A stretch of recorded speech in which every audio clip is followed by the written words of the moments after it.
नाही, मला वाटतं की मान्यताला करू नये, परंतु राज ठाकरेंच्या भूमिकेची आम्ही सहमत नाही.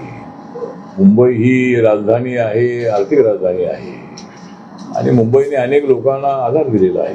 मुंबईने अनेक भाषिकांना त्या ठिकाणी संधी दिलेली आहे आणि मराठी भाषिकांची तर मुंबई आहेच आहे. मराठी त्या ठिकाणी बोललं पाहिजे हे पण ठीक आहे. आणि साऊथ इंडियाची मुलं असतील, नॉर्थ इंडियाची मुलं असतील, नॉर्थ ईस्टची मुलं असतील, मुली असतील, ते अत्यंत चांगली मराठी बोलतात.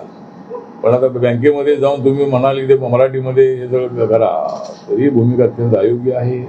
मला असं वाटतं की माननीय देवेंद्र फडणवीस हे मुख्यमंत्री आहेत, गृहमंत्री आहेत, त्यांनी इकडे लक्ष देणं अत्यंत आवश्यक आहे.